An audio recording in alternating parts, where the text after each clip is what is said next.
Bismillahirrahmanirrahim. Assalamualaikum warahmatullahi wabarakatuh. Baiklah anak-anakku kelas 9. Pada kesempatan yang baik ini kita akan belajar bersama-sama dengan materi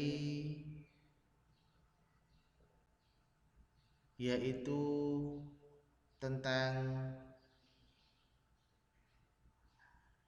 utang piutang.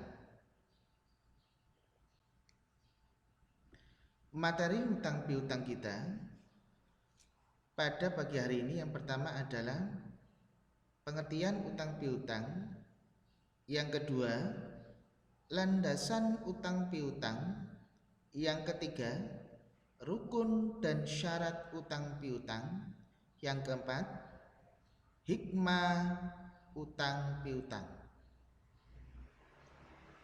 Hutang piutang atau ad-dain di dalam bahasa Arab adalah akad yang dilakukan untuk memberikan sesuatu benda atau uang dengan perjanjian akan dibayar kembali dalam jumlah dan nilai yang sama dalam jangka waktu tertentu sesuai kesepakatan. Hutang piutang merupakan salah satu bentuk transaksi yang memerlukan waktu beberapa lama. Agar tidak terjadi lupa atau keliru, maka hendaknya dibuatkan catatan tertulis, bahkan bila perlu diadakan saksi. Firman Allah Subhanahu wa taala yang berbunyi, "Ya ayyuhalladzina amanu idza tadayantum bidainin ila ajalin musamma faktubuhu wal yaktub bainakum katibun bil adli wa la ya'ba katibun ayaktuba kama 'allamahu Allahu falyaktub wal yumlil ladzi 'alaihil haqq wal yattaqillaha rabbahu wa la yabkhas minhu syai'a." Yang artinya, hai orang-orang yang beriman, apabila kamu bermuamalah tidak secara tunai untuk waktu yang ditentukan, hendaklah kamu menuliskannya, dan hendaklah seorang penulis di antara kamu menuliskannya dengan benar, dan janganlah penulis enggan menuliskannya sebagaimana Allah telah mengajarkannya, maka hendaklah ia menulis, dan hendaklah orang yang berutang itu mengimlakkan apa yang akan ditulis itu, dan hendaklah ia bertakwa kepada Allah Tuhannya, dan janganlah ia mengurangi sedikit pun daripada hutangnya. Hukum utang piutang. Hukum asal utang piutang adalah mubah atau boleh.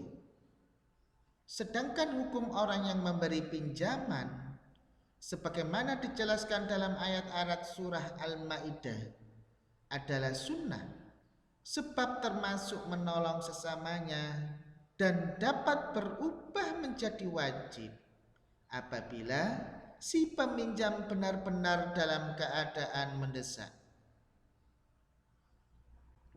Rukun hutang piutang yang pertama, orang yang berhutang dan orang berpiutang. Yang kedua, orang yang memberikan utang. Yang ketiga, barang yang dihutangkan. Yang keempat, ijab qabul.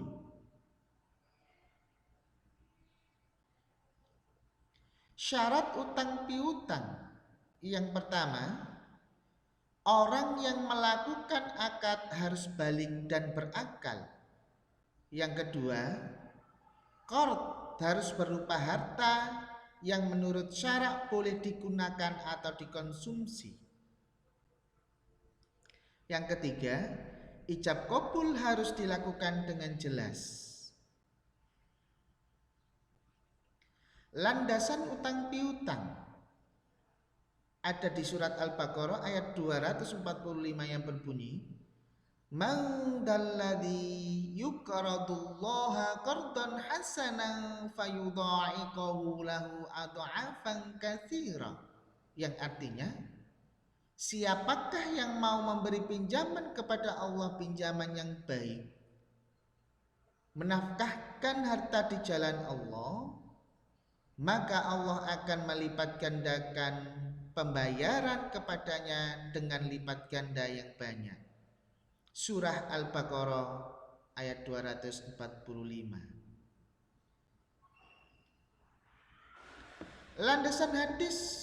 Landasan hutang piutang yang ada di hadis Nabi sebagai berikut yang berbunyi, Ani Bani Mas'udin anna Nabiyya sallallahu alaihi wasallam qala, Ma min muslimin yukaridu musliman qardon marrataini illa kana kasodaqatin marratan. Rawahu Ibnu Majah wa Ibnu Hibban. Yang artinya dari Ibnu Mas'ud bahwa Rasulullah sallallahu alaihi wasallam bersabda, tidak ada seorang muslim yang menukarkan kepada seorang muslim qard 2 kali, maka seperti sedekah sekali. Hadis riwayat Ibnu Majah dan Ibnu Hibban. Berikutnya hikmah utang piutang. Hikmah disyariatkannya utang piutang dapat dilihat dari 2 sisi. Sisi pertama, dari orang yang berhutang atau muqtarid, yaitu membantu mereka yang membutuhkan. Dan di sisi kedua adalah dari orang yang memberi hutang atau mukrid, yaitu dapat menumbuhkan jiwa ingin menolong orang lain, menghaluskan perasaan sehingga dia peka terhadap kesulitan yang dialami oleh orang lain. Baiklah anak-anakku, ada tugas dari Pak Rozi sebagai berikut tugasnya. Bacakan dengan lancar ayat dan hadis berikut ini. Yang pertama, Man dalladhi yuqradullaha qardan hasanan fayudha'iqahu lahu adha'afan katsira. Surat Al-Baqarah ayat 245. Yang kedua, hadis Nabi Ani Bani Mas'udin anna Nabiyya sallallahu alaihi wasallam qala, Ma min muslimin yukridu musliman qardon marrataini illa kana kasodaqatin marratan. Hadis riwayat Ibnu Majah dan Ibnu Hibban. Kirimkan rekaman bacaan kalian melalui WA Pak Rozi, beri nama dan kelas filenya. Lebih berusaha lagi, pasti kalian akan bisa. Menjada wajada Pak Rozi akhiri pembelajaran materi kita fikih kita pada pagi hari ini. Wassalamualaikum warahmatullahi wabarakatuh.